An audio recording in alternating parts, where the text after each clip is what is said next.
En 1943, la marine américaine entreprenait une série de tests dont le but était de soustraire les navires alliés à la détection des radars ennemis. Le résultat de ces expériences n'a jamais été divulgué. Le dernier essai qui a mis fin au projet est connu sous le nom de Philadelphia Experiment. Bon là vous venez d'entendre le générique du film Philadelphia Experiment réalisé en 1984 par Stewart Raffill. Ce film relate l'histoire vraie d'une expérience qui se serait déroulée dans les années 40 dans le port de Philadelphie. Car au début des années 40, la marine des États-Unis s'était lancée dans une série d'expériences dont le but était destiné à soustraire des radars ennemis à un navire de guerre. Mais le 12 août 1943, cette réalité va prendre une étrange tournure lorsque le bateau expérimental USS Eldridge se dématérialisera complètement suite à l'intensification des champs magnétiques. Deux des marins qui composaient les membres d'équipage s'affoleront et décideront de sauter par-dessus bord. Espérant plonger dans les eaux de l'océan, ils se retrouveront en fait aspirés puis propulsés dans une sorte de vortex énergétique qui les conduira 40 ans plus tard au milieu d'une autre expérience d'invisibilité qui se déroulait le 12 août 1983 dans la base de Montauk. Ces deux expériences distantes d'une quarantaine d'années se connecteront en formant ce que les scientifiques appellent un Pointstein-Rosen, c'est-à-dire un trou de verre. Et les deux marins, lorsqu'ils vont se retrouver dans cette base, ils vont être surpris puisqu'ils vont se retrouver devant le même professeur qui les avait aidés à faire l'expérience en 1943, mais que là, il était vieilli de 40 ans. Donc il va leur expliquer que ce qui s'est réellement passé, c'est que l'expérience de Philadelphie en 1943, puis celle qu'ils ont réalisée en 1983, se sont connectées en formant un tunnel. Et il explique aux deux marins qu'ils doivent retourner sur l'Eldridge pour détruire les générateurs, puisque ce sont les générateurs du bateau qui alimentaient le champ magnétique qui créait ce vortex. Il expliquait que si on ne coupe pas le champ, ça va créer une catastrophe planétaire, puisque le champ n'arrête pas de gonfler. Je parle du champ magnétique. Ça avait créé une sorte de bulle d'hyperespace. Hein. Il expliquait que dans leurs archives, ce fait avait été déjà accompli, mais il ne l'était pas encore, puisque ces marins venaient de faire un saut dans le temps. Et comme en 1984, le temps s'était déjà passé, dans leurs archives, c'était marqué que ces deux marins sont bien retournés sur le bateau pour détruire le générateur. Et comment ont-ils fait pour retourner sur le bateau? Je l'ai déjà expliqué dans une autre vidéo. Depuis les années 50, dans la base de Montauk, les scientifiques avaient réussi à découvrir le moyen d'ouvrir des vortex vers d'autres dimensions du temps grâce à l'application d'un énorme radar et d'un puissant champ magnétique. En connectant toutes ces technologies, il permettait à un cobaye de pouvoir ouvrir des vortex. Et les deux marins ont réussi à remonter 40 ans en arrière en passant par ce genre de vortex. Oui, c'est très compliqué à comprendre. Et en passant par ce vortex, ils se sont retrouvés sur l'Eldridge, comme vous le verrez dans le film, si vous avez l'occasion de retrouver ça. Hein. Et lorsqu'ils sont arrivés sur le bateau, ils ont commencé à détruire tout ce qui alimentait les générateurs magnétiques du bateau. Ensuite, un des marins est resté sur le bateau, mais l'autre avait reçu comme mission de retourner en 83. Il a dû ressauter du bateau, mais son frère, qui était l'autre marin, est resté dans le bateau. Donc en ressautant du bateau, il est ressorti par le vortex de 1983. Mais en gardant sa jeunesse, hein, il était toujours âgé d'une vingtaine d'années. Mais le problème avec ce marin, parce que les scientifiques de 83 voulaient le garder parce qu'il avait une connexion avec les années 40. C'est dû au champ magnétique, donc ils voulaient garder ce champ avec eux. Le problème avec ce marin, c'est que comme il a franchi un tunnel de 40 ans, il va se mettre à vieillir à une vitesse accélérée. Ces 40 années ils vont se dérouler en l'espace d'un mois. En l'espace d'un mois, il va reprendre l'apparence d'un vieillard. Et bon, à partir de cet instant, ils vont essayer de le sauver par divers moyens. Mais bon, je reviens à cette fameuse expérience. Là, je vais vous faire montrer un deuxième extrait, du moins c'est le premier extrait, parce que, où vous voyez les deux marins sauter du bateau. Bon, dans le film, ils atterrissent au milieu du désert, mais dans la réalité, lorsqu'ils ont quitté le bateau, ils ont traversé un tunnel d'hyperespace et ils ont atterri dans la fameuse base de Montauk. Et là, vous avez des gardes qui les attendaient avec des chiens. Ils les ont attrapés et les ont emmenés dans les sous-sols de la base de Montauk. Et là, ils se sont retrouvés devant le professeur Von Neumann. Dans le film, il porte un autre nom. Hein. Mais vieilli de 40 ans, donc au début, ils ne l'ont pas vraiment reconnu. Mais après, ils ont compris que c'était le même professeur qui avait réalisé l'expérience en 40 et celle de 83. Et ce qu'il faut savoir, c'est que ce professeur avait réalisé cette deuxième expérience sur une demande de haute personnalité. C'est-à-dire, certaines personnes sur cette planète connaissent beaucoup de choses que nous ne savons pas. Et ces gens avaient demandé à ce professeur de refaire une deuxième expérience parce qu'ils savaient que deux marins allaient revenir du futur. Pour quelle raison, vous allez me dire, ont-ils demandé cette expérience? C'est que je pense que ces gens voulaient avoir un contact avec les années 40. Pour quelle raison? Ça, je n'en sais rien. La seule chose dont je peux vous dire, c'est que le débarquement de Normandie a bien eu lieu le 6 juin 1944. L'expérience de Philadelphie s'était déroulée le 12 août 1943. Donc vous voyez donc que dans les années 40, on aurait probablement reçu des visiteurs, du moins des messages du futur. Mais là, bon, je vais vous faire montrer le deuxième extrait. Hein. Ensuite, après cet extrait, je vous ferai montrer un petit documentaire qui relate la fameuse expérience de Philadelphie.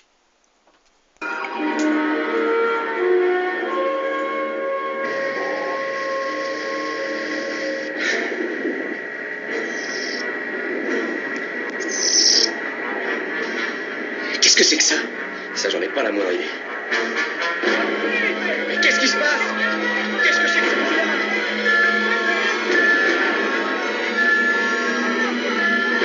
Hé, venez voir!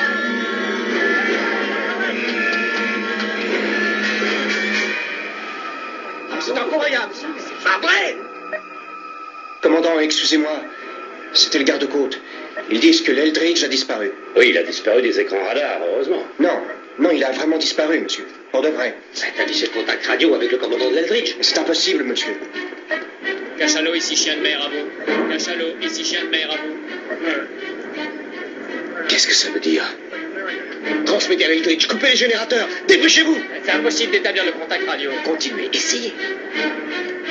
Cachalot, ici chien de mer à vous. Cachalot, ici chien de mer à vous. Cachalot, ici chien de mer à vous.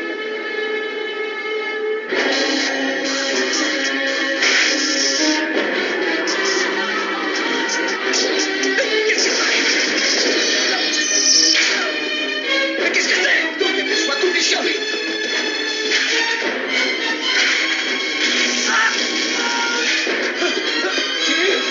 Ça va? Ouais. Sortons d'ici vite!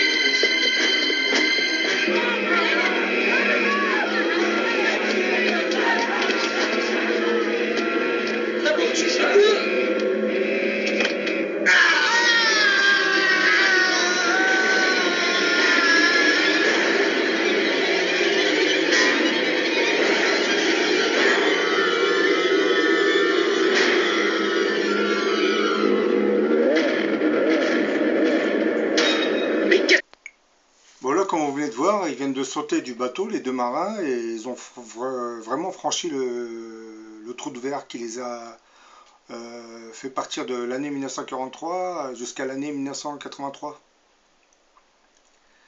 Et arrivé en 1943, comme je l'ai expliqué tout à l'heure, ils vont être pris en charge par des gardes qui vont les emmener dans les sous-sols de la base de Montauk pour rencontrer le fameux professeur Von Neumann qui est l'instigateur de la fameuse expérience. Par la suite, plusieurs voyages se feront entre ces deux époques. Certains vont me poser la question, j'explique que lorsqu'on essaie de modifier le temps, on crée des, euh, des réalités alternées. Mais là, le problème, c'est qu'ils ont reçu des instructions pour déclencher des opérations en 40 qui n'avaient pas encore eu lieu. Donc, dans ce cas de figure, ils ne fabriquent pas une nouvelle réalité alternée, hein. C'est la continuité de l'histoire. Puisque ces fameuses opérations étaient enregistrées dans la destinée de notre monde, je pense. Bon, maintenant je vais vous diffuser un petit documentaire d'une dizaine de minutes qui vous parle de la fameuse expérience de Philadelphie. Bon, la vidéo n'est pas de très bonne qualité, mais bon, vous allez comprendre. Théorie des champs unifiés établie par Einstein, de nombreux savants ont imaginé qu'une forte concentration de magnétisme, telle qu'on en rencontre dans le triangle, est en mesure d'altérer la structure moléculaire de toute la matière, qui causerait alors une disparition, ou allant même jusqu'à changer de dimension. À la suite de la publication de son livre en 1955, le docteur Jessop, astrophysicien de grande renommée, reçut une lettre qui allait ajouter quelque chose au travail de sa vie. Le livre du docteur Jessop avait suscité chez certains scientifiques une réappréciation de la théorie d'Einstein.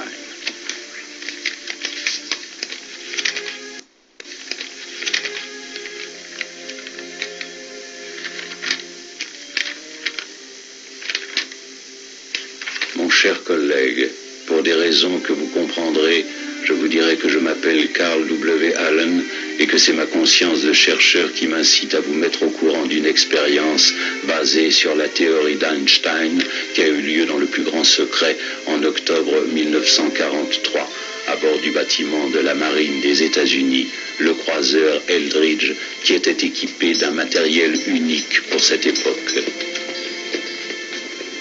Basé sur la théorie d'Einstein, des générateurs de grande puissance avaient été spécialement construits. Ceux-ci devaient produire un flux massif d'ondes magnétiques pour créer un champ qui envelopperait le bateau, comme le ferait un écran de fumée. Nous avons installé sur le navire d'énormes générateurs, un à l'avant, un sur la passerelle et deux à la poupe. Nous allons pouvoir faire notre expérience. La puissance de ces générateurs devrait altérer la structure de l'atmosphère autour du bâtiment et la confondre avec la mer. Vous pensez rendre le bâtiment invisible alors? Non, pas complètement, mais à bonne distance, le navire pourrait se déplacer sans être visible par des moyens optiques. C'est prêt, capitaine. Bien. S'il vous plaît, commencez le compte à rebours. Attention, attention. À tous les postes, tenez-vous prêts pour le compte à rebours.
Soudain, les hommes du bord s'immobilisèrent sur place et le destroyer disparut à nouveau.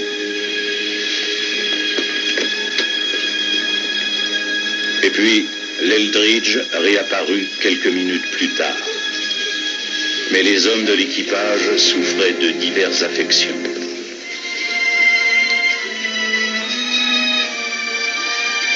Cet essai avait réussi au-delà des espérances, mais les séquelles allaient être pires encore que ne le sont les radiations nucléaires. Certains des hommes y laissèrent la raison, mais quelques-uns d'entre eux continuèrent l'expérience contre leur volonté.